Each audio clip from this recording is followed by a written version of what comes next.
Sebuah jabatan bisa saja berakhir, namun makna hidup tidak akan pernah benar-benar selesai. Inilah babak baru bagi Ridwan Tasa dalam perjalanan menemukan arti dirinya. Bersama saya Erwin Syah, mari kita simak kisah lengkapnya dalam Lebih Dekat. Menggali cerita, merangkai harmoni.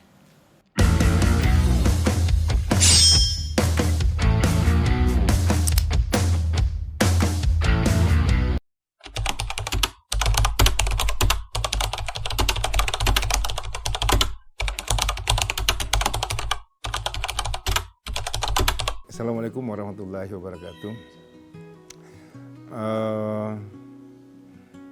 Tahun 1990 saya alhamdulillah selesai di IKIP Makassar, IKIP Ujung Pandang pada saat ini sekarang jadi UNM.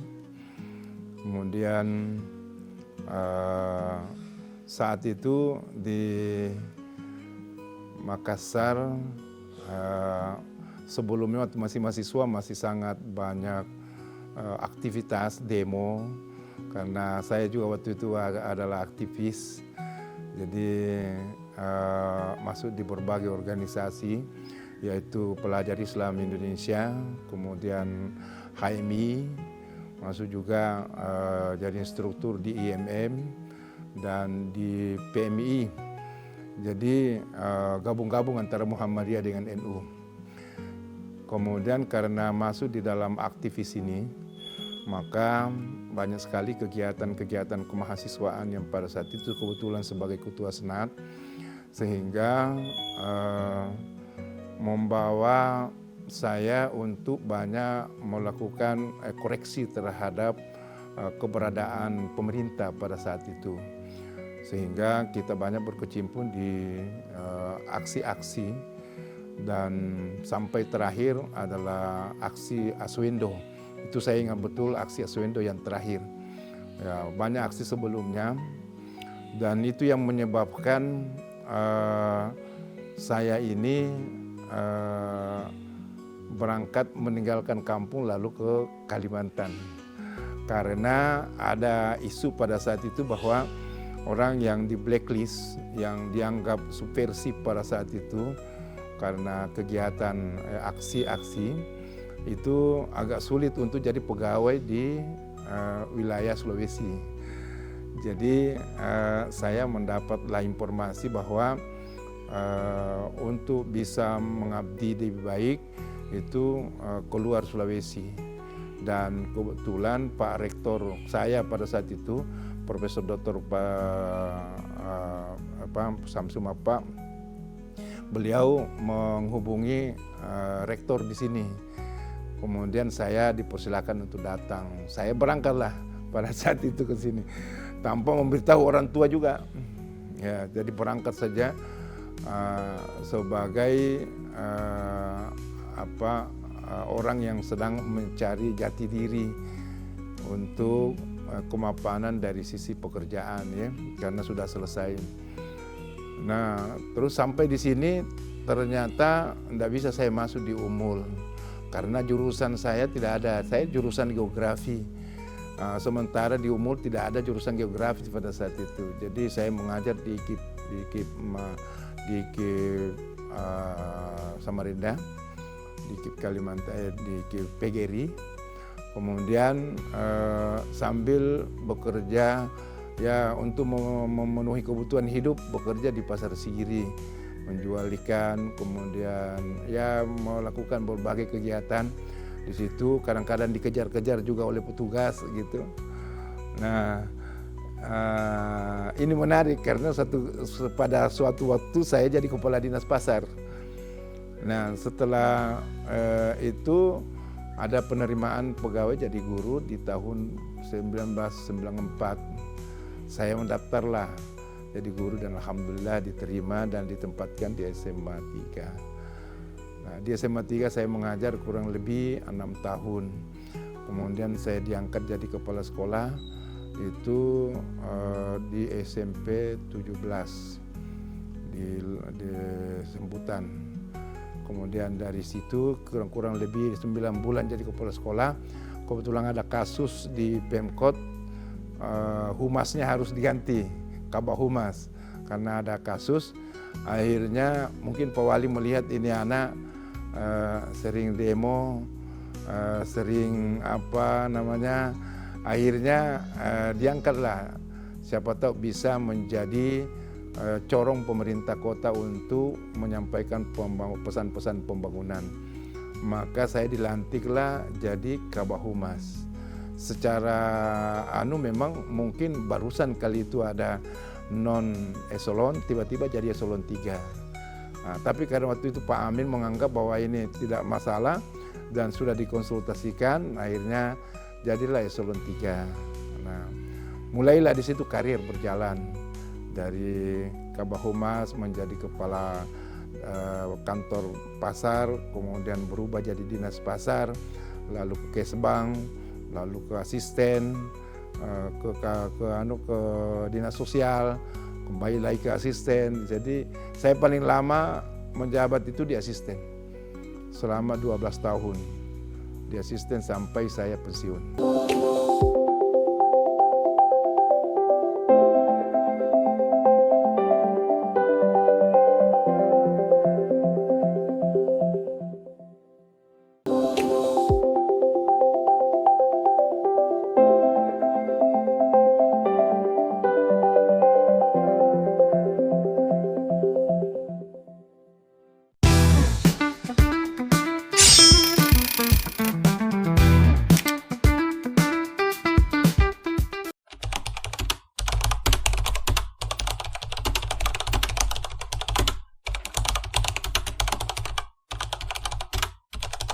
Ya, sebenarnya yang hilang itu rutinitas saja sebenarnya. Kalau dari sisi kekuasaan saya kira enggak, karena saya mencoba memaknai jabatan itu tidak dalam bentuk berkuasa ya. Alhamdulillah sejak saya di pemerintah kota, sejak saya memimpin instansi, saya punya kebiasaan bersama dengan para staf. Jadi makan bersama staf, kemudian dan alhamdulillah selama saya di beberapa instansi, rasa-rasanya saya tidak menemukan bahwa ada satu orang pun yang saya benci, tidak ada orang yang saya yang mungkin ada yang tidak senang dengan saya tapi saya tidak tahu. Tapi setahu saya tidak ada orang yang saya benci dan saya selalu bergaul bersama dengan teman-teman. Jadi sejak saya pensiun, saya masih kalau misalnya ke dinas pasar, ya saya masih diajak makan dengan teman-teman. Kemudian ke dinas sosial masih sama-sama di situ bergaul. Jadi ada sepertinya tidak ada hal-hal yang terlalu prinsip yang hilang ya.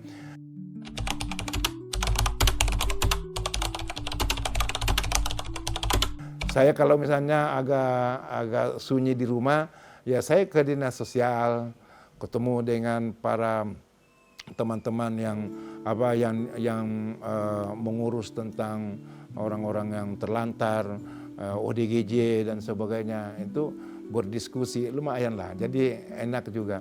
Dan sampai hari ini saya masih sering makan bersama dengan TKSK yang memang tenaga yang direkrut khusus untuk menangani orang-orang terlantar dan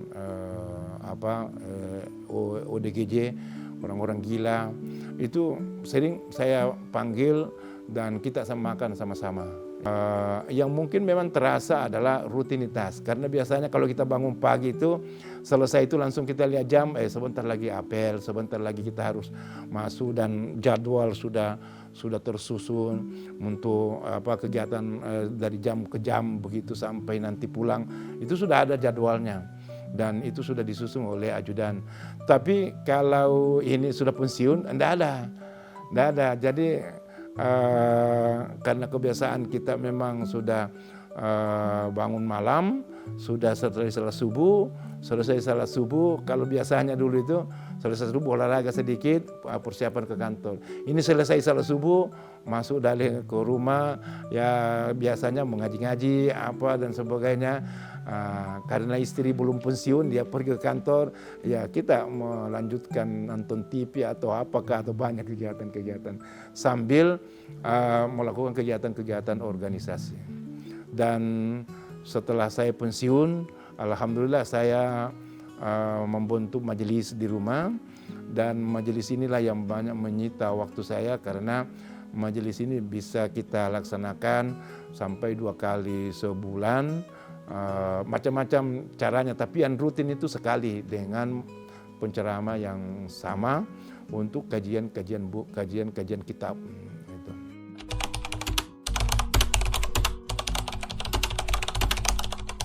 Sebelum saya pensiun tadi itu memang saya berpikir jangan sampai kita power centrum ini, karena yang tadinya aktif kemudian tiba-tiba saya kira enggak. Setelah itu saya buat majelis ini, dan alhamdulillah itu kegiatannya cukup banyak. Kemudian membangun silaturahim dengan banyak teman, banyak kawan, dan termasuk di dalamnya adalah melakukan berbagai kegiatan-kegiatan yang sifatnya di organisasi, lalu tetap ada hubungan dengan pemerintah kota, karena ada beberapa jabatan yang saya masih pegang di pemerintah kota. Misalnya sebelumnya saya ketua masjid di pemerintah kota, sampai hari ini ya masih di sana. Jadi setiap kegiatan sholat 5 waktu itu saya usahakan untuk bisa di sana. Jadi imam, kemudian Jumat jadi khatib, masih aktif di situ. Nah terus jadi saya masih sangat sering ke balai kota, masih sangat sering. Ya hampir tiap hari ke sana. Karena musala itu berfungsi kalau pegawai banyak ada, dan karena saya ketua di sana, maka saya benahilah masjid itu.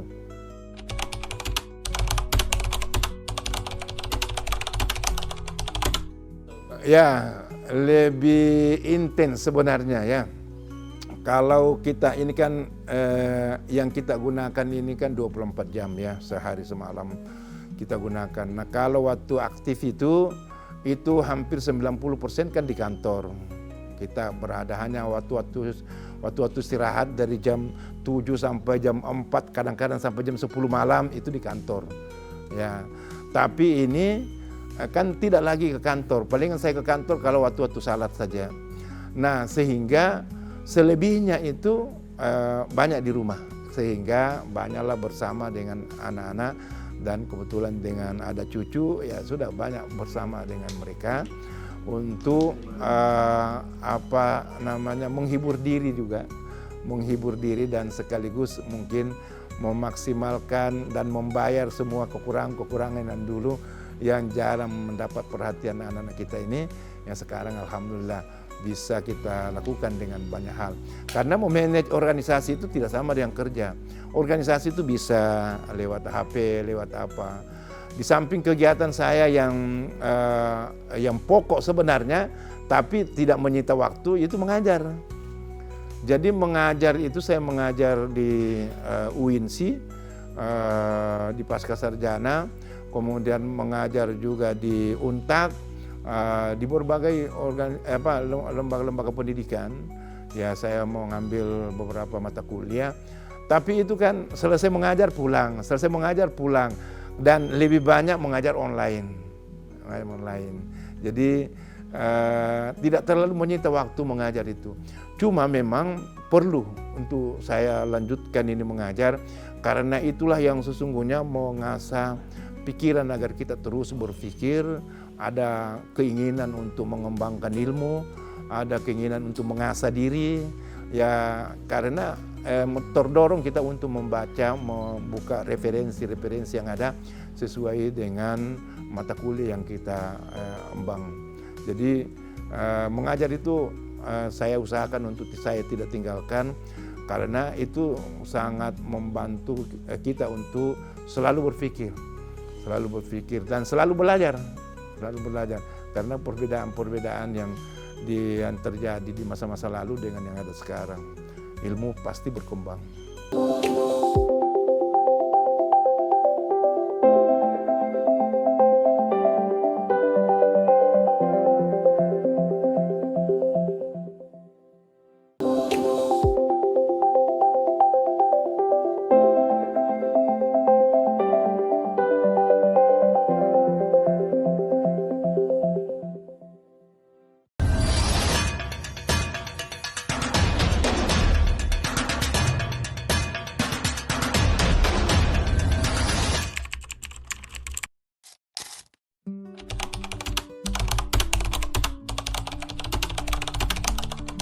Jadi yang pertama adalah nilai-nilai silaturahim.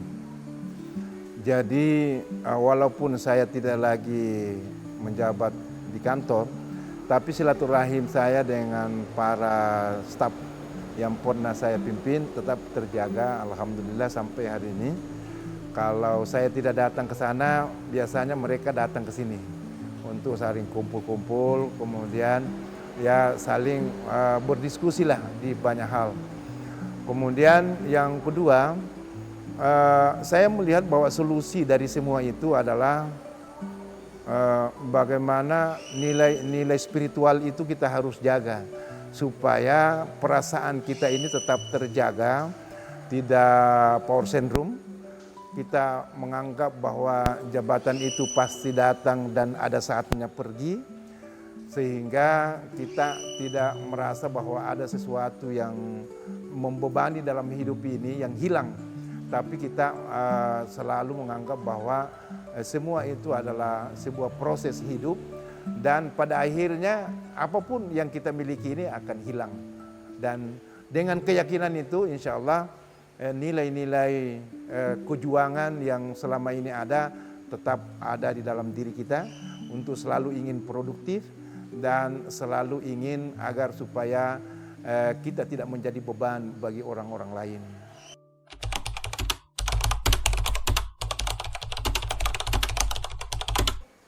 Memang sudah berbeda dengan yang dulu ya. Dulu kita melakukan berbagai aktivitas di dunia pendidikan itu tidak menggunakan teknologi yang besar seperti sekarang ini. Tapi sekarang ini kita menggunakan teknologi yang luar biasa, di mana ini juga kita harus menyesuaikan. Karena generasi saya ini adalah generasi yang dulu tidak mengenal komputer. Kemudian setelah itu ada komputer, dan sekarang ini kan era sekarang mungkin sudah sampai pada 5.0 kan. Sudah era yang dimana ilmu pengetahuan dan teknologi ini menjadi kunci dari semua aktivitas-aktivitas.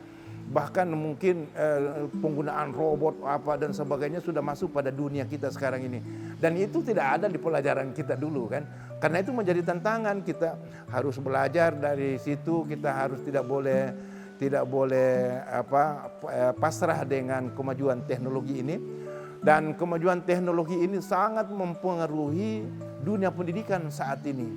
Dulu kita dipaksa untuk menghafal kali-kali, menghafal banyak hal. Sekarang ini tidak ada lagi istilah seperti itu. Karena semua instan dan semua dapat didapatkan di teknologi. Dengan adanya AI ini, maka ini sangat membantu orang untuk segera menemukan dari soal sampai akhir.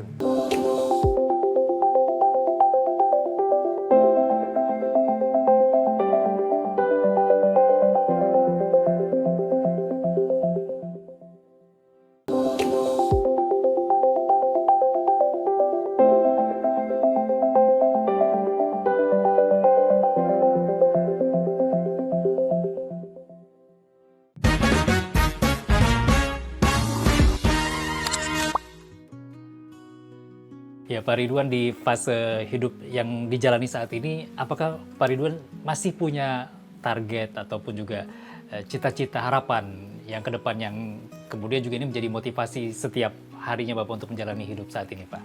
Ya, saya kira setiap kita itu tidak pernah berhenti bercita-cita.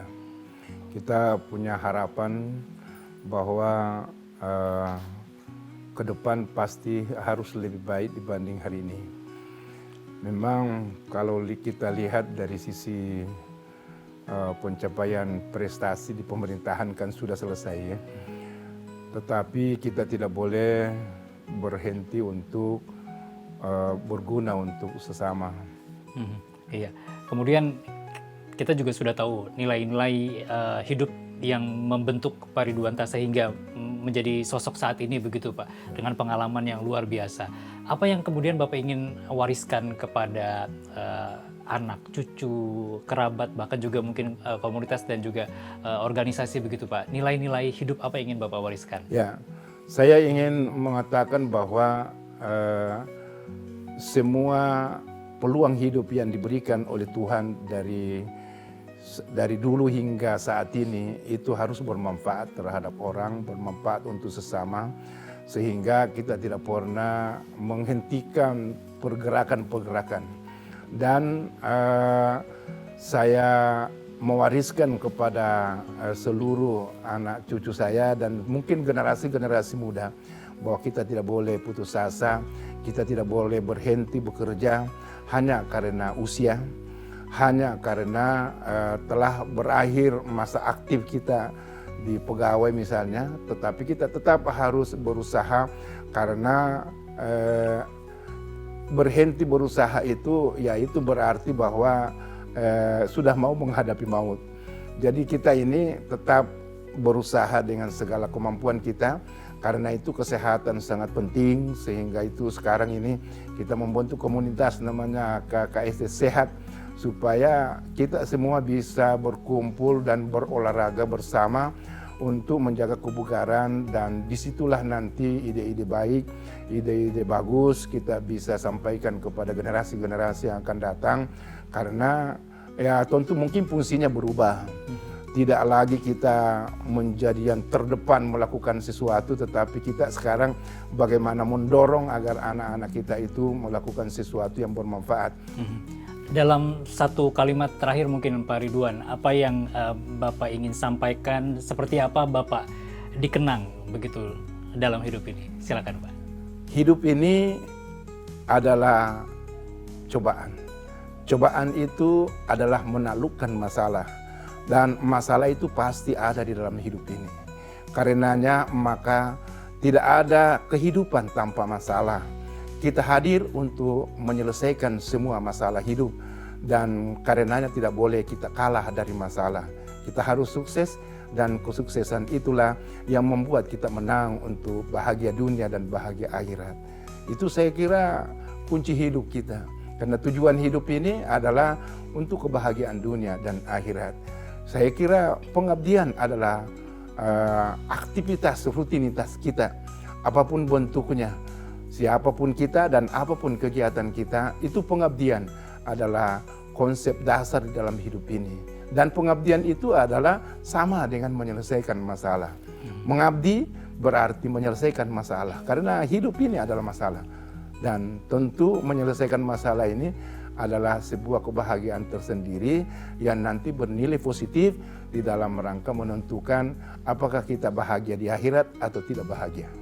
Iya, baik. Pak Ridwan Tasa, terima kasih banyak untuk waktunya dan juga sudah berbagi kisah-kisah dan pengalaman inspiratif bagi kita semua di kali ini. Yang jelas ada banyak hal yang dapat kita ambil begitu dari perjalanan hidup Pak Ridwan Tasa. Sekali lagi terima kasih Pak. Sehat selalu, sukses selalu. Amin, amin ya Rabbal Alamin. Pemirsa, purna tugas bukanlah akhir dari pengabdian. Seperti yang disampaikan dan sudah dijalani oleh Pak Ridwan Tasa, bahwa beliau terus produktif menjalankan aktivitas sehari-hari dengan meninggalkan makna yang mendalam bagi keluarga dan juga masyarakat Samarinda dan juga Kalimantan Timur. Hingga di sini perjumpaan kita kali ini dalam Lebih Dekat. Bersama saya Erwin Syah, pemirsa, kita akan bertemu kembali dengan sosok-sosok inspiratif lainnya untuk melihat lebih dekat, menggali cerita, merangkai harmoni. Sampai jumpa.